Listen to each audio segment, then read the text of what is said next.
तो hello everyone, ये है टेल्स ऑफ हर्डिंगर्स के पार्ट 61। पिछली वाली वीडियो में हम लोगों ने देख लिया था कि यहाँ पर जो कुनमू रहता है वो मरने वाला था, क्योंकि वो एक ऐसी टेक्निक को प्रैक्टिस कर रहा था जो कि उसको पूरा अंदर से छू से ले रही थी। इतनी एनर्जी उसके लिए चाहिए थी क्योंकि उसको उस एनर्जी को रिप्लेनिश करने के लिए कुछ मेडिसिन को बनाना पड़ा था, और तो और यहाँ पर उसको कुछ खाने के लिए चाहिए था। इसलिए जो फॉक्स उसके साथ में रहती है वो कहती है चलो चलते हैं वो शेड ड्रैगन लेक में, के बारे में हमने आपको पिछली वाली वीडियोस में भी बताया था, जहां पर की बहुत ज्यादा अच्छी अच्छी मछलियां मिलती है जिसको एक खाकर कुनमू के अंदर फिर से एनर्जी आ सकती है। अब देखते हैं हम लोग आगे। तो जो ड्रैगन कुलिन रहता है वो जाता है और डायरेक्टली आगे कूद जाता है उस जेड ड्रैगन लेक के अंदर, जिससे कि वहां पर उथल पुथल मच जाती है। एक डाउइस्ट रहता है पास में ही, वो उसको कैप्चर करने की कोशिश करता है। वो उसकी पूंछ को पकड़ता है लेकिन वो कुछ भी नहीं कर पाता है। कुलिन को ज्यादा पावरफुल था, वो उसकी रस्सी को तोड़ देता है और डाउइस्ट को उड़ाकर फेंक देता है। और जो डाउइस्ट रहता है वो खौफ में आ गया था। वो कस के चिल्लाता है कि जो क्रीचर रहता है उसको जल्दी से जल्दी खत्म कर देना चाहिए, क्योंकि वो रॉयल लेक को डिस्टर्ब कर रहा है, जो कि बहुत ज्यादा बड़ी चीज होती है उन लोगों के लिए। कुछ ही देर बाद जो स्कॉलर्स रहते हैं इंपीरियल कॉलेज से, वो आ रहे थे लेक्चर अटेंड करने के बाद वापस, और वो देखते हैं कि यहाँ पर एक बड़ी सी रेड फिश है जो कि हवा में उड़ रही है, जो कि आधी फिश थी, आधा ड्रैगन था, जिसको कि रेड ड्रैगन कार्प भी बोला जाता था, जो कि थी मछलियों का राजा, जो कि जेड ड्रैगन नदी के अंदर रहता था। जो फिश रहती है उसको एक शैतानी हवा जो रहती है उड़ाकर ले जाती है, और उसी के साथ साथ जो ड्रैगन कुलिन रहता है उसको भी उड़ा के ले जाती है। उसके बाद फिर जो व्हाइट फॉक्स रहती है उसको भी उड़ा कर ले जाती है। लेकिन जो कुलिन रहता है वो उस मछली को छोड़ने के लिए तैयार नहीं था। जिस टाइम पे वो नीचे गिरता है कोर्टयार्ड में एकेडमिशियन कुनमू के पास में, तो फाइनली उसके मुंह में थी वो मछली, जो फॉक्स रहती है जल्दी से उस डोर को शट कर देती है। स्कॉलर शॉक रह गए थे। रेड ड्रैगन कार्प जो रहता है वो एक इंपीरियल डेलिकेसी है, जो कि सिर्फ और सिर्फ सबसे जो ऊपर के लेवल के बंदे होते हैं, जैसे कि राजा होते हैं, उनको ही परोसी जाती है। लेकिन यहाँ पर ये जो फॉक्स रहती है उसने इस चीज को ले लिया है। और तो और जो एक एम्बिशन ट्री होता है, जो कि एक सैक्रेड ट्री रहता है, जो कि प्लांट किया गया था जिससे कि इंस्पायर हो सके स्टूडेंट्स, उनको भी वो लोग ले गए हैं। और अब लोग जाकर उस मछली को रोस्ट करने वाले हैं। जो स्मेल रहती है उस मछली के बनने की पूरी हवा में फैल जाती है, जिससे कि सबको भूख लगने लगती है। लेकिन उन सबको डर भी लग रहा था, क्योंकि वो मछली जो थी कुछ ज्यादा प्रीशियस थी, जो कि सिर्फ राजाओं को दी जाती थी। उनको लगता है कि जो कुनमू रहता है वो तो खत्म होने वाला है, क्योंकि उसने यहाँ पर पूरे इंपीरियल कॉलेज को और जो राजा रहता है दोनों को ऑफेंड कर दिया है। और वहीं घर के अंदर कुनमू जो रहती है, जो फॉक्स रहती है, जो ड्रैगन कुलिन रहते हैं, वो उस मछली को बहुत अच्छी तरीके से रोस्ट कर रहे थे। कुनमू कहता है कि जो फिश रहती है वो काफी ज्यादा टेस्टी है, लेकिन उसको मैरिनेट हम लोग नहीं कर सकते हैं। अब जैसे जैसे वो लोग खा रहे थे, कुनमू एक सीक्रेट टेक्निक का इस्तेमाल करता है जिसको बोला जाता है स्पिरिट रिटर्निंग पिल ग्रेट सप्लीमेंट टेक्निक, जो कि जो फूड रहती है उसको डायरेक्टली टर्न कर देती है एनर्जी में वाइटल क्यू में, क्योंकि उसकी जो बॉडी रहती है काफी ज्यादा वीक हो गई थी पहले ही कल्टीवेशन इंजरीज की वजह से। इसलिए ये जो फिश रहती है उसको काफी ज्यादा हेल्प कर रही थी एनर्जी को फिर से रिगेन करने के लिए। जो फॉक्स रहते हैं और ड्रैगन कुलिन रहते हैं वो एक टाइम के लिए रुक जाते हैं खाने के लिए, क्योंकि उनको पेट भर गया था, क्योंकि मछली थी इतनी ज्यादा बड़ी। लेकिन जो कुनमू रहता है वो नहीं रुकने वाला था जब तक पूरी की पूरी जो मछली रहती है वो खत्म ना हो जाती है। और तो और जो कुनमू जो रहता है फिर से एक बिल्कुल सूखे बंदे से एक मस्कुलर बंदा बन जाता है पहले की तरह। वह जो वायोंग रहते हैं, जो कुनमू के फ्रेंड थे, वो जल्दी से आ जाता है। उसको भी स्मेल आ गई थी यहाँ पर। वो उसको मजाक उड़ाते हुए कहता है कि क्या मैं भी तुम लोग को ज्वाइन कर सकता हूँ। अब लोग जैसे थे खाते जा रहे थे, वायोंग मेंशन करता है कि यहाँ पर एक पॉलिटिकल गॉसिप चल रही है। दो पावरफुल जो चांसलर्स रहते हैं उनकी लड़ाई हुई थी, और यहाँ पर जो राजा रहते हैं उसने उन दोनों को एक सबक सिखाया था और कहा था कि आपसे ऐसा नहीं होना चाहिए। जैसे ही वो जो मछली थी खत्म हो जाती है, कुनमू फिर से हेल्दी हो चुका था। वही जो वायोंग रहता है उसको भी काफी अच्छा लगा था इस मछली का फ्लेवर। पूछता है कि ये जो फिश रहती है वो आई तो आई कहां से। अब उसको नहीं पता कि फिश कहां से आई है। जिस टाइम पे उसको पता लगता है कि ये जो फिश रहती है इसका नाम द रेड ड्रैगन कार्प, और जो एम्परर लेक से है, और यहाँ पर इसको रोस्ट करा है लोगों ने उस पेड़ का इस्तेमाल करके, इसको कि लोग पवित्र मानते हैं तो उसकी लकड़ी से। तो यहाँ पर वो जो बंदा रहता है उसका चेहरा पूरा पीला पड़ जाता है डर के मारे। उसको रियलाइज होती है कि उसने ये क्या कर डाला। उसको पहले पूछ लेना चाहिए था कि मछली आई कहां से है। तो यहाँ से वो जल्दी से निकल लेता है और कहता है मेरे बारे में बताना नहीं कि मैं यहाँ पर कभी आया भी था। वहीं एक जो डाइस्ट रहता है जेड ड्रैगन लेक से, वो जल्दी से यहाँ पर आता है, जिससे कि ग्रैंड चांसलर जो थे, जैसे कि द गुल इनवान, उनको बता सके इस फॉक्स डीमन के बारे में। क्योंकि जो फॉक्स रहती है उसको इतनी खतरनाक लग रही थी कि वो उसको डीमन बुलाने लगा। वहीं जो ड्रैगन कुलिन रहता है उसके बारे में भी, कि उन्होंने किस तरीके से लेक के अंदर इतनी उथल पुथल मचाई थी, और तो और उसकी पिटाई भी लगा दी थी। वो ये भी रिवील करता है कि जो फिश किंग रहती है, जो कि रेड ड्रैगन कार्प, उसको कैप्चर कर लिया है।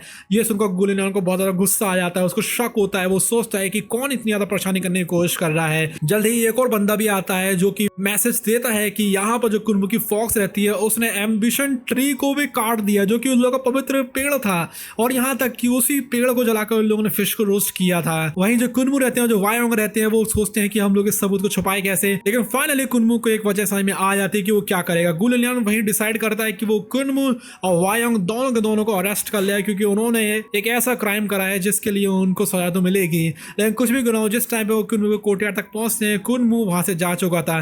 सिर्फ और सिर्फ जो फॉक्स रहती है, जो ड्रैगन कुलिन था, वही वहीं पर ही थे और वो लोग बहुत ज्यादा आराम से सो रहे थे क्योंकि उन्होंने पेड़ वर्क अच्छे से खाया था। वो उसको बताते हैं कि जो कुनमू रहता है उसको पैलेस ने समन किया था। ये सुनकर बंदों को ये लगने लगता है कि जो एम्पर रहते हैं वो कुनमू को खत्म करने वाले हैं। गुलुलियन ऑर्डर करता है कि जाओ जाकर एनिमल्स को कैप्चर करो और जल्दी से पैलेस में वापस आओ, जिससे कि कुनमू को देखा जा सके कि यहाँ पर उसका क्या होने वाला है।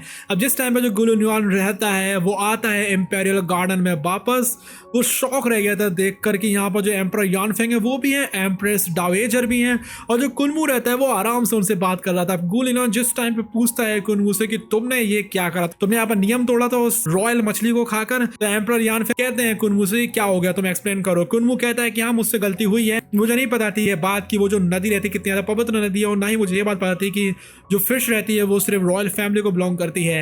एम्पर इनिशियली तो कहते हैं कि ये एक मौत की सजा होनी चाहिए, लेकिन एम्प्रेस दावे क्लेवरली डिफेंड करते हैं कुनमू को और वो कहती हैं कि एक डिवाइन फिजिशियन को मार डालना सिर्फ एक मछली की वजह से, इसकी वजह से तो जो राजा रहते हैं वो काफी ज्यादा गधे लगेंगे। ये सुनकर जो एम्पर यानफेंग रहते हैं उनको हंसी आ जाती है। वो कहते हैं गुलुलियन तुम वापस जा सकते हो और तुम्हें बल्कि अपने फेलियर के ऊपर रिफ्लेक्ट करना चाहिए कि यहाँ पर तुम्हें जो चांसलर भाषण रहते हैं उन्होंने तुम्हारी बेइज्जती करी थी। जो एम्पर रहते हैं ऑर्डर ये भी करते हैं कि जो गुलुलियन है कि जाओ जाकर उस फॉक्स को ड्रैगन कुलिन को भी छोड़ दो, इससे क्या जो गुलुलियन रहता है कुछ भी नहीं कर पाता है। उसको नहीं पता था ये बात कि जो कुनमू रहता है वो इतना ज्यादा बड़े बड़े लोगों के साथ मिला हुआ है।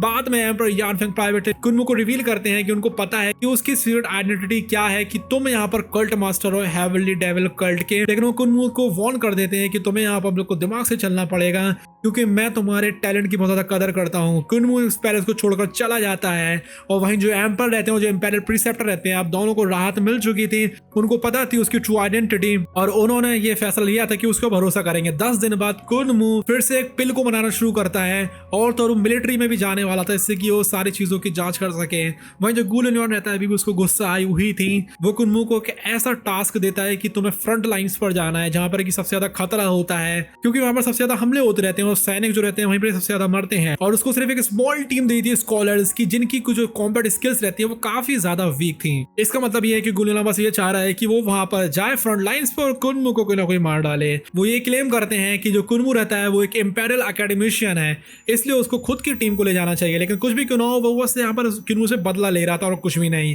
हालांकि जो स्कॉलर्स रहते हैं वो बिल्कुल टॉप लेवल के थे जो कि कुनमू के साथ जाने वाले थे, जो कि थे स्कॉलर्स रेसिडेंट्स थे, लेकिन फिर भी वो काफी कमजोर थे रॉयल्टी के पार्क या फिर डिवाइन आर्ट रेसिडेंट्स के कंपैरिजन में। कुनमू की जो टीम रहती है उसमें उसके फ्रेंड्स भी थे जैसे कि चैन वान्युअन, बोंग यून क्यू भी थे और यू किंग होंग भी थे। उनके साथ में उनको गुलाम भी आया था जो कि एक भेड़िया था और सी यूंगजियान भी थी। कुनमू को भी उनको ज्वाइन करना था, लेकिन क्योंकि वो एक पावरफुल फैमिली से आता है इसलिए वो सोचता है कि मैं एक और टीम के साथ जाऊंगा जो कि फ्रंट लाइंस में ना जा रही हो, क्योंकि यहाँ पर मरने का काफी ज्यादा खतरा होता है।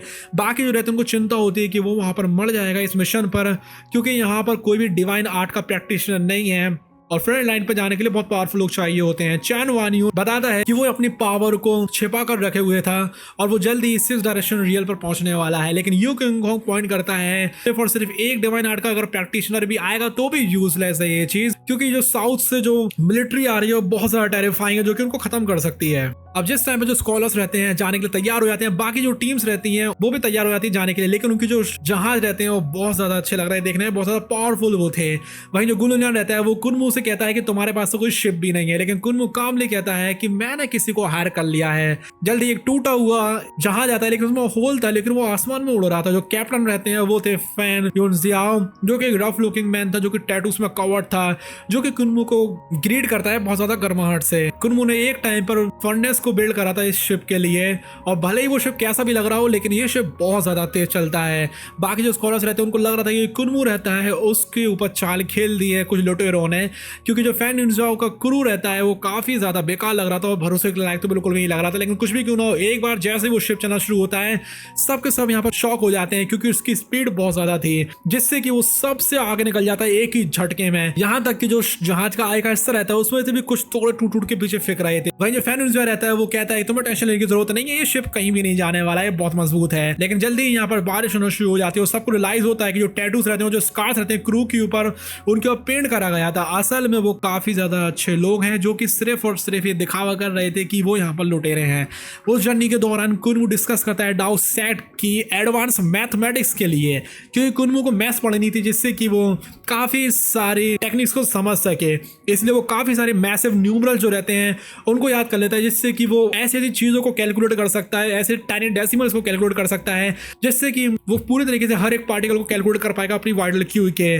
फैन एक्सप्लेन करता है कि इस तरीके की जो कैलकुलेशंस रहती है वो काफी जरूरी है ट्रेजर्स को बनाने के लिए और डाउ सॉर्ट टेक्निक को भी मास्टर करने के लिए। कुनमू इस चीज को देखकर हैरान रह जाता है कि जो डाउ सेट की अलजेब्रा की नॉलेज और जो मैथ की नॉलेज है वो कितनी ज्यादा गहराइयों तक जाती है, और वो काफी सारी चीजें फैन युनजाओ से सीख लेता है इस ट्रिप के दौरान। तो एक दिन तक उड़ने के बाद कुनमू और उसकी जो टीम रहती है वो एक नदी के पास में पहुंच जाते हैं जहां पर कि लिजाओ प्रीफेक्चर की आर्मी रहती है। उन्होंने कई सौ कैंप्स लगाकर रखे थे इससे कि वो साउथ से आने वाली आर्मी रहती है उनका सामना कर सकें, लेकिन इतनी ज्यादा खतरनाक लेवल की बैटल की वजह से ये जगह पूरी तरीके से भर गई थी तबाह हुए जहाजों से, और सब जगहों से आसमान में धुआं उठने में लगा था। यहाँ पर लाशें पड़ी हुई थी नदी के ऊपर, और जो सोल्जर्स रहते हैं उनकी लाशों को निकाल रहे थे जिससे कि उनका अच्छे से ब्यूरियल कर सके। इसका मतलब ये है कि यहाँ पर जंग हुई थी और काफी ज्यादा तबाही हुई थी। अपनी ग्रीन हेवन आई का इस्तेमाल करता है कुनमू, और कुनमू देखता है दूसरे किनारे को जहां पर कि काफी छोटी छोटी सी लड़ाइयां होने में लगी थी। उनका जो शिप रहता है सेफली लैंड करता है और एक जनरल कंफर्म करता है कि उनकी जो आइडेंटिटी रहती है वो इंपीरियल कॉलेज के स्कॉलर्स की तरह है। कुनमू मेंशन करता है लिजाओ यंग मैजिस्ट्रेट को, जिसको कि जनरल जल्दी से इंफॉर्मेशन देने के लिए आता है। जल्दी ही एक फीमेल जनरल रहता है जो कि आर्मर में था, वो भी वहां पर आता है। उसका नाम था यू युआन छुयू, जो कि एक बहुत ज्यादा सुंदर और कमांडिंग वुमेन थी जिसने कभी कुनमू की हेल्प करी थी जिस टाइम पे वो रिवर डाई काउंटी को छोड़ रहा था। जो लड़की रहती है बहुत ज्यादा अच्छे से ग्रीड करती है और वो सरप्राइज थी कि यहाँ पर जो कुनमू कितना बड़ा आदमी बन गया है। युआन छुयू रहती है वो एक्सप्लेन करती है पूरी सिचुएशन को, और वो बताती है कि जो रिबेल्स रहती हैं वो साउथ से आ रही हैं और उन्होंने एक बहुत ज्यादा पावरफुल अलायंस को बना लिया है। लेकिन कुछ भी क्यों ना हो वो ये भी हिंट करती है कि यहाँ पर जो उथल पुथल मची हुई है वो सिर्फ और सिर्फ एक टिप भर है आइसबर्ग का, क्योंकि हम लोग को नहीं पता है कि यहाँ पर कौन सा जो किंगडम रहता है वो हम लोग के एम्पायर से लॉयल है और कौन नहीं है। यहाँ तक कि वो भी जो कि एक प्रिंसेस थी पहले के युआन एम्पायर की, वो भी जोक मारती है कि किसी को नहीं पता है ये बात भी कि वो भी यहाँ पर उन लोगों के ऊपर हमला ना कर दे। वो एक्सप्लेन करती है कि जो इंपीरियल प्रीसेप्टर रहते हैं वो रीबिल्ड करना चाह रहे थे एम्पायर के फाउंडेशन को एक न्यू जनरेशन के साथ में, लेकिन फिर भी वो अभी ओल्ड वालों के ऊपर ही डिपेंडेंट है, जिसकी वजह से यहाँ पर बिट्रेल्स तो होंगे ही होंगे। जिस टाइम पे मुझसे पूछते कि तुम हम लोग के खिलाफ क्यों नहीं गई, अपनी स्टोरी बताती थी। सालों पहले उसके जो पापा रहते हैं जो कि थे युआन के एम्परर, उन्होंने इंपीरियल प्रीसेप्टर के साथ डिबेट करी थी कि तुम्हें किस तरीके से अच्छे से राज करना चाहिए इस राज्य के ऊपर, और उसमें दौरान उसको देखने के लिए मिलता है कि जो टनल पीस का रास्ता रहता है वो ज्यादा अच्छा है, इसलिए वो सरेंडर कर देती है अपने थ्रोन को। और वो ये बात भी कहती है कि वो सिर्फ तभी सबके खिलाफ जाएगी अगर वो अपने लोगों को नहीं बचा पाए और उसके लोगों को कोई खतरा आता है। जो इंपीरियल प्रीसेप्टर रहते हैं वो उसको इजाजत देते हैं कि तुम यहाँ पर गवर्न कर सकती हो लिजाओ रूलर के तौर पर, और हाँ तुम्हारे अंदर काफी ज्यादा लॉयल्टी और विजडम है, इसलिए तुम कर सकती हो राज। वो दोनों के दोनों मिलकर नदी को एक साथ क्रॉस करते हैं। जो युआन छू रहती है वो कुनमू का मजाक उड़ाते हुए कहती है कि अच्छा हुआ कि तुम लोग कुनमू को फॉलो कर रहे हो, क्योंकि उस लड़की को पता थी ये बात कि जो कुनमू रहता है वो कितना ज्यादा पावरफुल बंदा है, क्योंकि उसने यहाँ पर एक टाइम पर कॉप्स इमॉर्टल कल्ट के मास्टर तक को हरा दिया था। और वहीं जो कैप्चर ड्रियर काउंटी होती है वहां पर बताती है एक शहर के ऊपर कब्जा करना बहुत ज्यादा इजी है, लेकिन इसका मतलब ये भी होता है कि वहां पर कोई ना कोई जाल बिछा हुआ हो, क्योंकि जिस भी चीज को कैप्चर करना आसान होता है इसका मतलब ये है कि दुश्मन ने कोई ना कोई जाल बिछा कर रखा हुआ है। जो रियल मास्टर माइंड्स रहते हैं वो कुछ अलग ही लेवल के पावरफुल लोग हैं जो कि बहुत ज्यादा चालाक हैं, क्योंकि उन्होंने सैकड़ों सालों से यहाँ पर राज किया है, जिसमें कि 3 वंडर्स कासिल के लॉर्ड भी आते हैं, ड्रैगन राइडर के सेक्ट किंग भी आते हैं, और यहाँ तक कि कुछ गॉड्स भी हैं जो कि यहाँ पर बच गए थे जो कि अभी तक सामने नहीं आए हैं। वो फाइनली कुनमू की टीम को उनका मिशन दे देती है कि यहाँ पर जितने भी 9 स्पेक्टर सेट के बचे हुए लोग हैं उन सबको तुम्हें खत्म करना है। वो भले ही एक स्मॉल ग्रुप है लेकिन डेंजरस ग्रुप है जो कि काफी सारे भूतों को और आत्माओं को भी बुला सकता है अपने इस्तेमाल के लिए और तुम लोग के ऊपर अटैक कर सकता है। हालांकि जो टास्क रहता है काफी सिंपल लग रहा था, लेकिन वो उसको वार्न कर देती है कि तुम लोग को अलर्ट रहना चाहिए, नहीं तो तुम लोग कभी भी मर सकते हो यहाँ पर, क्योंकि यहाँ पर जंगें चलने में लगी हुई हैं और किसी को नहीं पता कब क्या हो जाए। तो इस वाले पार्ट में इतना ही, अगले वाले पार्ट के लिए कर लीजिए सब्सक्राइब और मेंबरशिप ले सकते हैं अगर आप लोग जल्दी वीडियो देखनी होती है। तो अभी के लिए बाय।